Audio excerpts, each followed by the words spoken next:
was. She is a 57-year-old mother of 2, grandmother of 4. She's hilarious. She's from Quinana.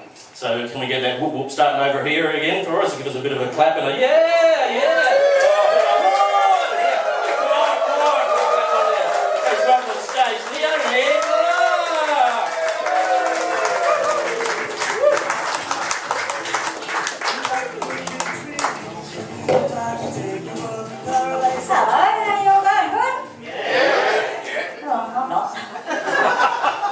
I'm cranky. Didn't get much sleep last night. But don't worry, I don't bite. My teeth are already home in a jar. Actually, speaking of teeth, well, they're all. I baked biscuits today and then realised I couldn't eat them all. I can't bite the bloody things. So who's up for a biscuit? Because I bought them to share with you guys. Want a biscuit? I'll come down and hand them out.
And I'm knackered already. So don't worry if you didn't get a biscuit. It's not all that bad, you know. Just means you won't get followed by sniffer dogs on the way home. No, but seriously, they're only normal biscuits, so sometimes I do get the baking trays mixed up a bit, so it's a bit of bad luck. Well, for you, not me, because I haven't got it empty my bag now, so I'll be right. A little bit about myself. I've got 2 kids, 4 grandkids and 1 husband, and believe me, that's more than enough. My husband recently retired and he spends all day walking up and down the passage, bumping into walls and moaning, moving things about and giving me the shits. A bit like a ghost, really. Except you don't have to feed a ghost. And ghosts don't leave the bloody toilet seat up. But I'm glad he's not a ghost, because ghosts wouldn't feel the pain if he hit him over the back of the head when he's done something wrong. But seriously, I went away about a year ago to do a show, stayed over there a couple of days, and I come back and my husband had forgotten to pay the rent, and we got evicted. So put all that money together and thought we'd buy a camper van and do a bit of travelling around. So parked it up at my son's place to fix it up and make pretty curtains and that. And thought I'd take it for a test run, so I don't know what gave my husband the idea he was coming along. But when he opened the passenger door and I replaced his seat with a portable fridge, I think he got the hint. So anyway, I go away and I pulled into this caravan park and set myself up and sitting under a shady tree having a bourbon or 10 and my phone rings. It's my husband. How do you turn the DVD player on? I want to watch Jurassic Park. So after explaining the mysteries of the power button and turning my phone off, I had a lovely little holiday till the final morning when, well, I must explain, my camper van's like just a great big giant bed, so there's not much space to get dressed in. I've got about the size of a baking tray, which is okay, I'm quite used to it, but as I've been able to put my knickers on, my butt cheeks part of the curtains. I know, because I heard the lady in the next caravan scream. I was stuck in there for about a bloody hour, too embarrassed to come back out again. Oh gosh, seriously. Gotta keep checking my notes because I'm old and I forget. But I went over to this friend of mine's place the other day. She likes to call herself a mature new age mum. I like to call her the slut that got pregnant behind the big hole. At half time, mind you. Anyway, I was a bit shocked when she told her little boy to eat his crust and he turned around and told her to piss off. And all she did was put him in the naughty corner. I thought, God, when I was a kid, I swore my stepfather had grabbed me by the ear hole, quick marched me to the bathroom, shoved a whole cake of soap in my mouth. They'd leave me there for about half an hour, too scared to move. I'd be standing there like... I tell you, I ate so much soap as a kid, every time I farted, I'd clean my own knickers. True story. But one thing I really do hate in life is shopping. Oh, I can't stand going shopping now. I'm one of those people that can do my Christmas shopping in 20 minutes. It's like, get in there, get out, you missed out on a present, bad luck. I go back again, but...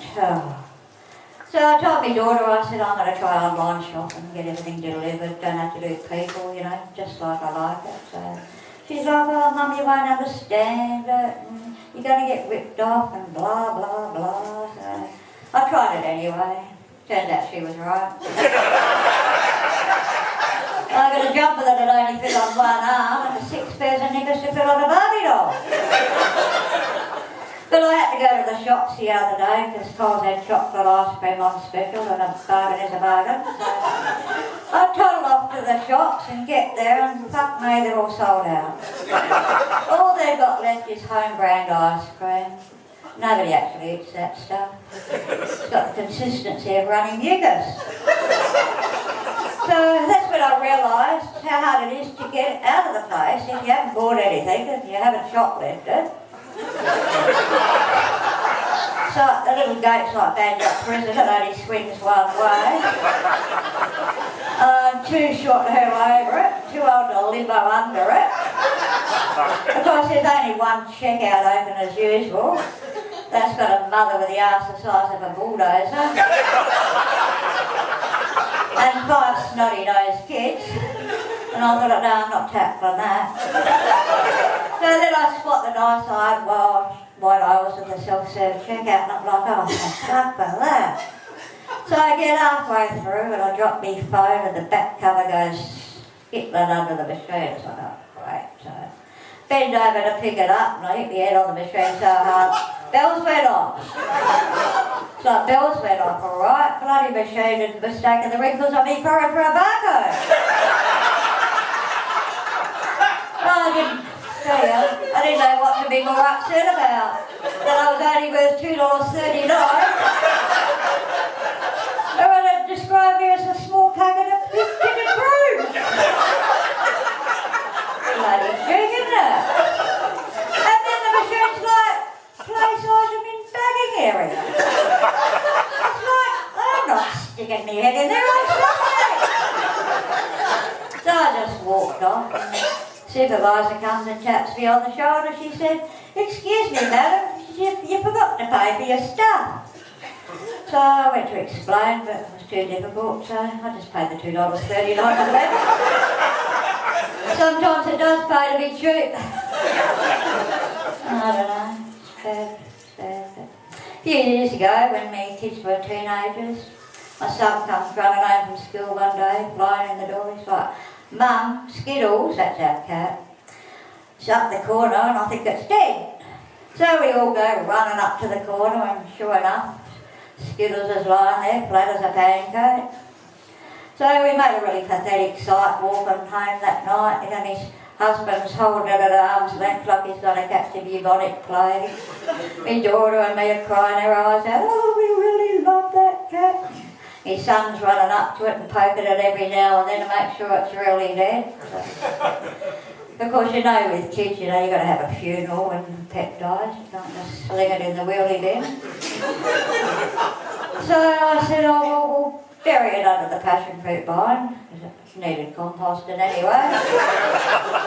So we had a lovely service and kept carrying on, and we just got right to the end and heard a noise behind us and Skittles jumps off the roof. So we never he'd find out whose cat we married. But I tell you, we had a bumper crop of passion fruit the next year. So if your passion fruit bush doesn't grow, you bury a cat. That's my advice, I tell you. But I had to do a show here last night, and then I had to run and do another show. So I was stuck in the city CBD, walking around for 8.5 hours yesterday. It's like bored as batshit.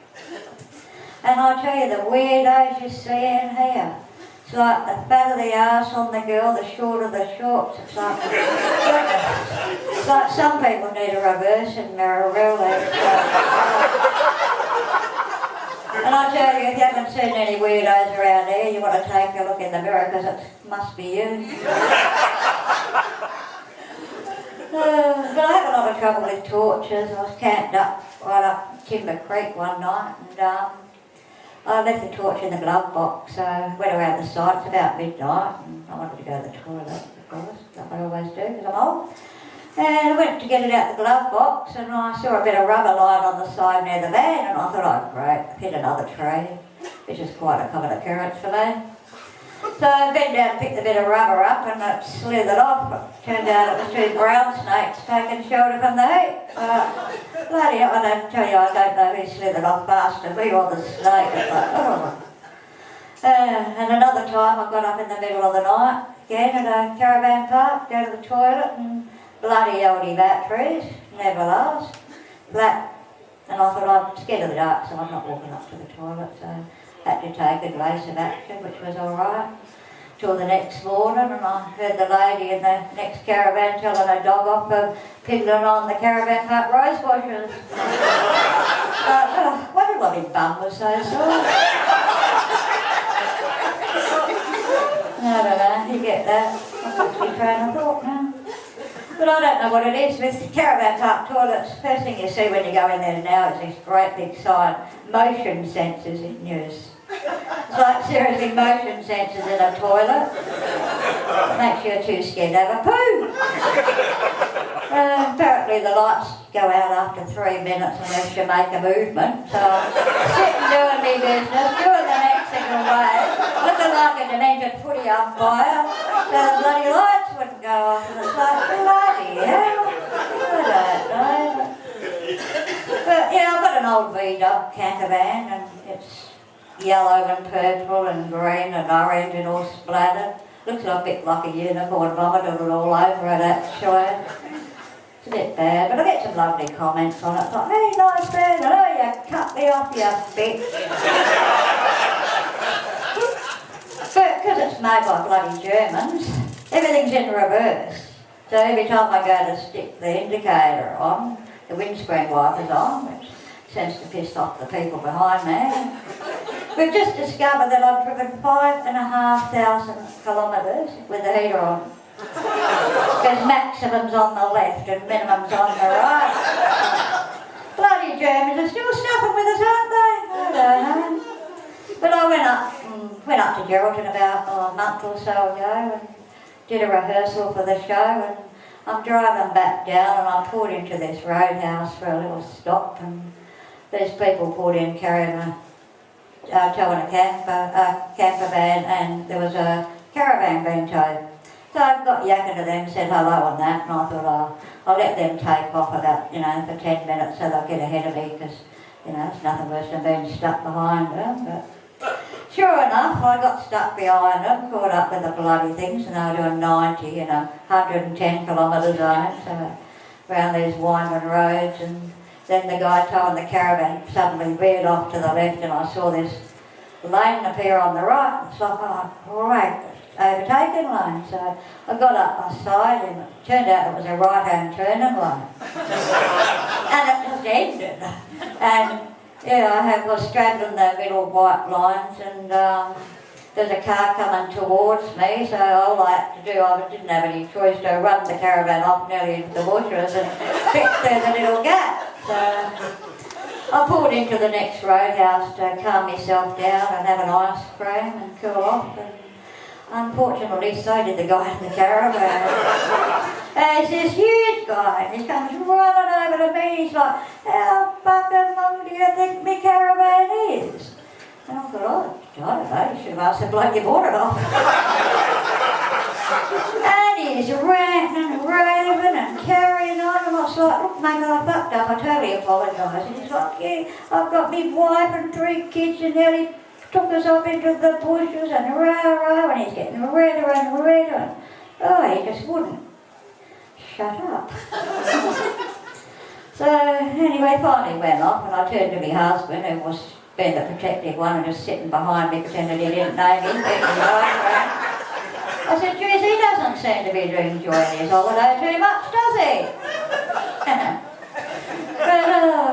But people ask me why I got into comedy. I got into comedy 2 years ago at 55. Well, I got diagnosed with a incurable brain disorder, and stand-up was on the top of my bucket list, so I decided to do it. But this brain disorder, it's called Chiari malformation, and nobody's heard of it, including the doctors. So you go to the emergency room and they sit there on their little tablet and Google it and then tell you how you feel. But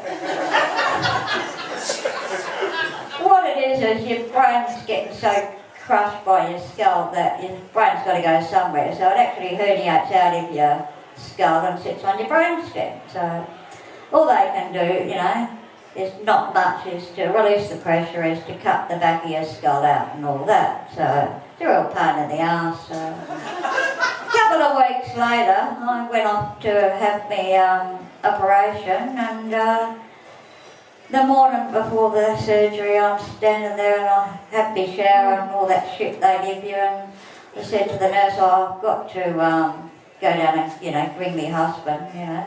I was really sneaking out my smoke. Anyway, I was standing down the bottom of the hospital and I'm getting a bit paranoid, thinking, oh shit, what if this is my last hour on earth, you know?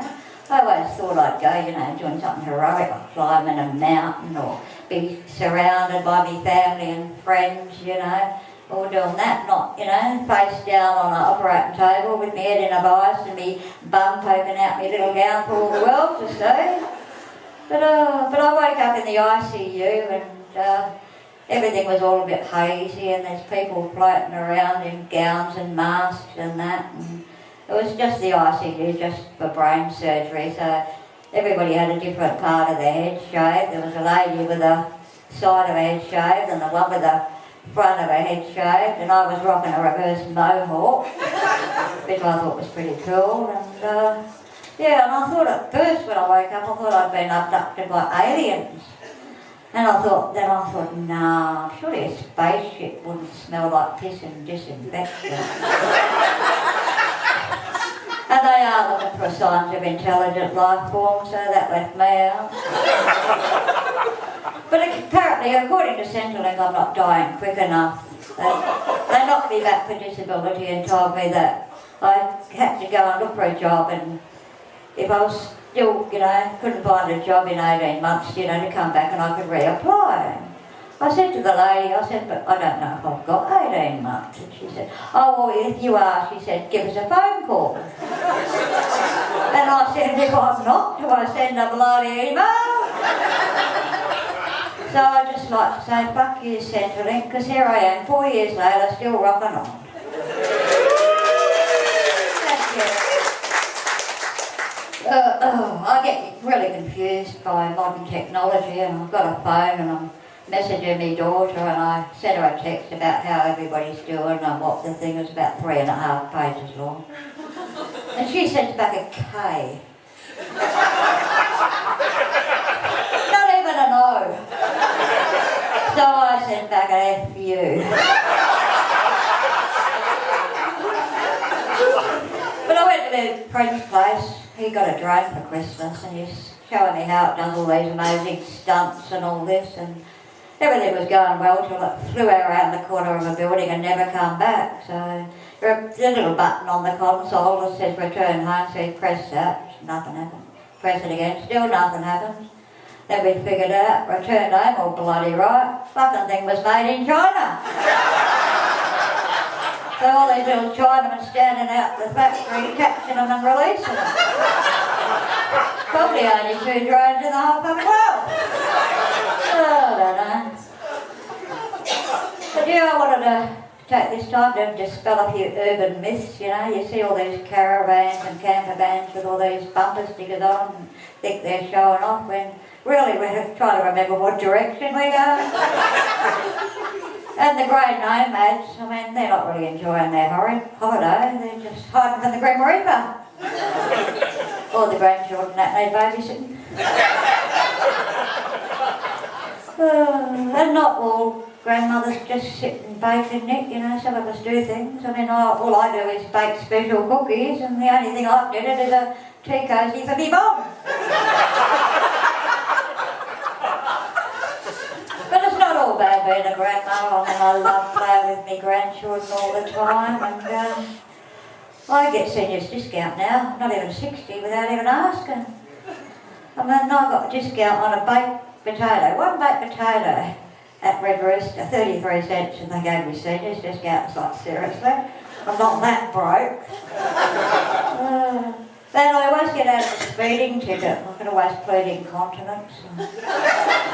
Got pulled up a few weeks ago, and I said to the cop, I was like, oh, I should have gone before I left bingo. I was like, when I was really leaving the pub, but it worked, got me out of the ticket. And I always seem to get a seat on the public transport, except in peak hour. Peak hour, I find you've got to limp a little bit. Then you get a seat, that's all good.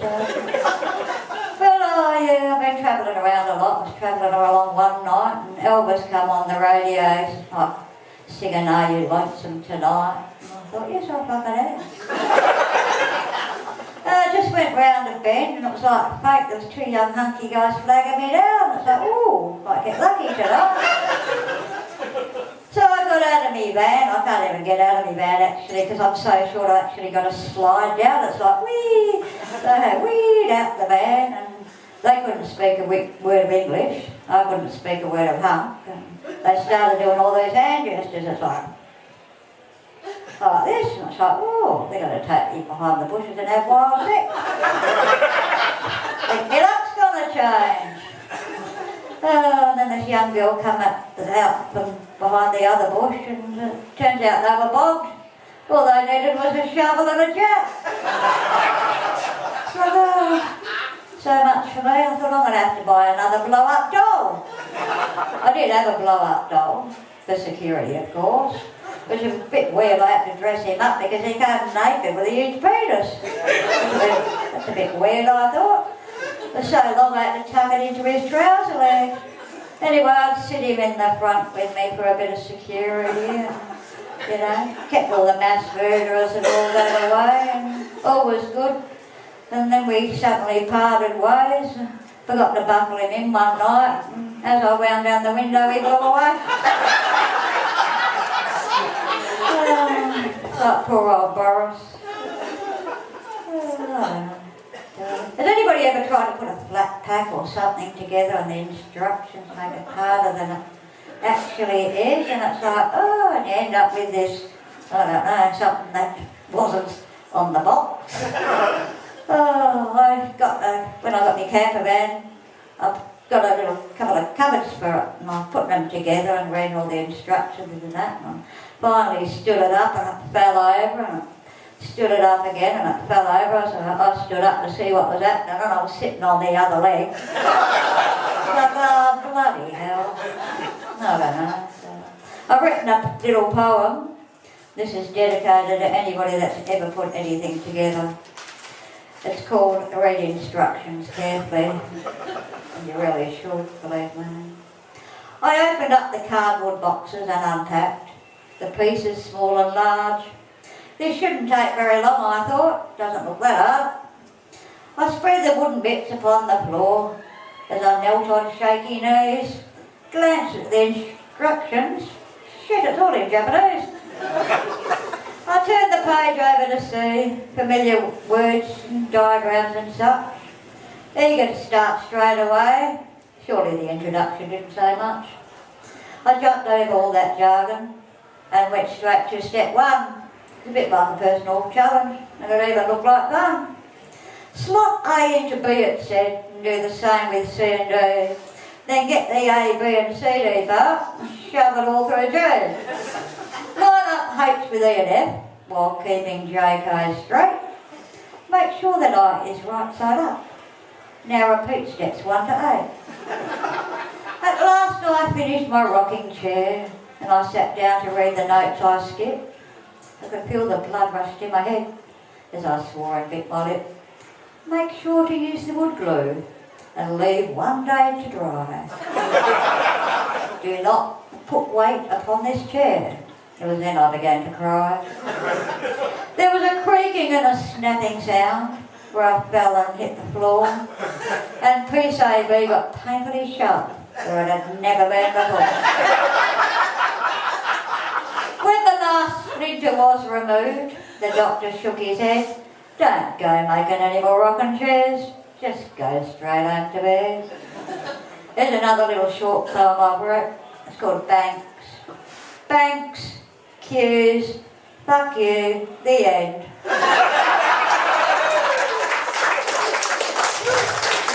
So I'd just like to say, if you get anything out of tonight, just remember you're never too young to try new things, you know, so have a go. Get skateboarding, don't try skateboarding. That can only bring to harm, so we're going to finish off the night tonight with a bit of a Q&A session, so if you've got any burning questions you've always wanted to ask an old granny, go ahead. Here's Mark to help me out. All right. Maybe another big round of applause for Naomi. How was that?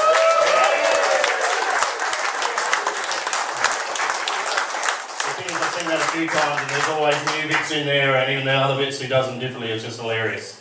So thank you for that. All right, so we're going to start with some questions. Has anybody got anything burning that they'd like to Leonie? I wrote a couple down while I was out there, things that I can ask her in front of a crowd so she doesn't smash me. Anybody? Where's your best caravan park? Best caravan park? The cheap one. Yeah, not Geraldton Wharf, that's for sure. I got kicked out of there the other week because I was the wrong colour van. So you had a complaint from the local business that, you know, the colour of my van was upset. And so I pulled out the racist card. I said, what, so it's a racist thing? You know, if I was white I could park here. He's like, no, but kicked me out anyway. You told them about the colour of your van? I did. Oh, yeah. Yeah, like a unicorn vomited on it. What else? Anybody else have Lady over questions? there, got a question? For that? No? No? Just picking I'll your stick- nose, I'll stick sorry. my hand. You have to ask a question now, you're going to be embarrassed for the rest of the night. Or maybe as a grandmother, what's your sex life like? Duck.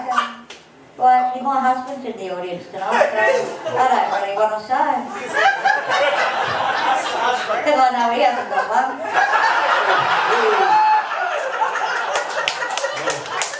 Working home tonight. What else we got? What really pisses you off? People that are up themselves and, you know, think they're a bit better than you. I met one last night and I thought, you know, we all put our pants on one leg at a time, you know.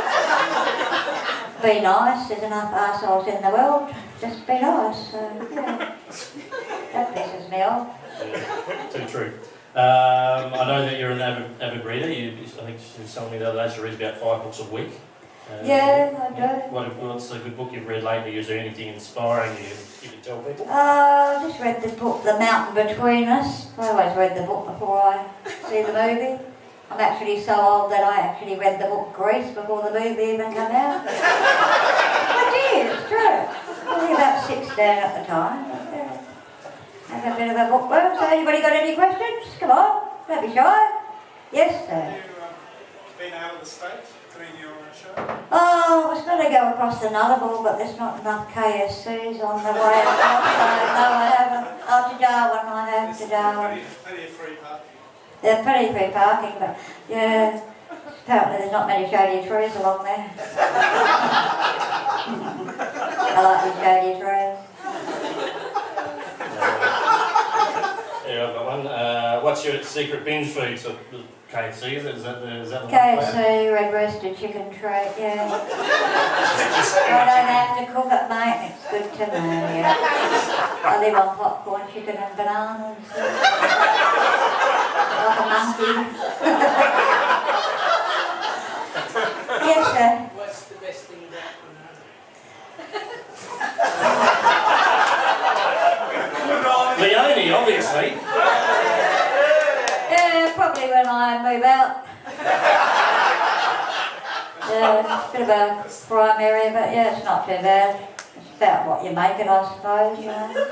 I usually put my handbag in a shopping bag and sling it over my shoulder to give the muggers a run for their money. Seems to work. Anybody else got a question? Yes, sir? What else is on your bucket list? What else is on my bucket list? I've always wanted to dress up as a mascot for some reason, I don't know why. To write a novel, and yeah, I've decided next year I'm going to walk the Bibbleham track and race awareness for Chiari malformation, so yeah, that's good. Bit of a round of applause for that.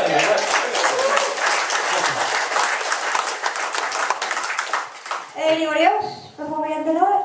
Or you have to go home? You don't have to Got a go. little bit of time left anymore. What's your fitness regime before you walk the people on the track? Walking to KFC and back. Yeah, walking to KFC and back and learning how to dehydrate KFC, I suppose. With a walk, you know, and how to reboil it. But yeah, exercise, I don't know.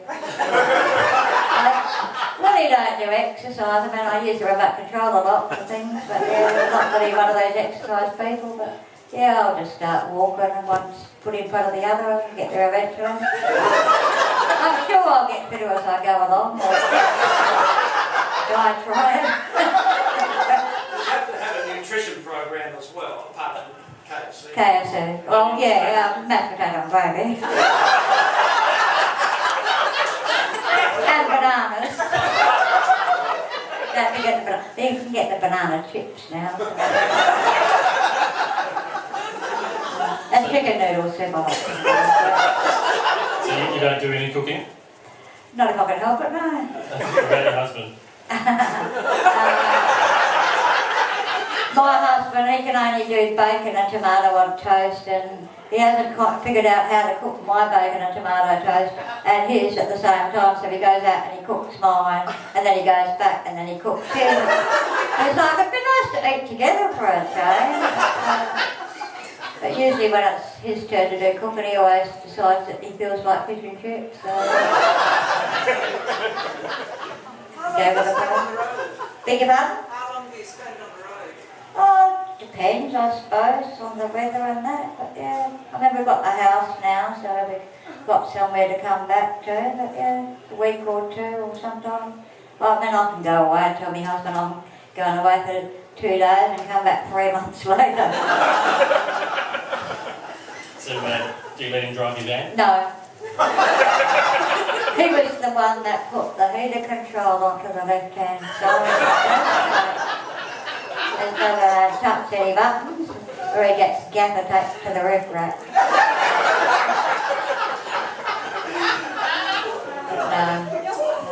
Any more? What about your grandkids? What do they think about the band? Oh, they love the band. They like sleeping in there with Grandma. It's a bit of fun.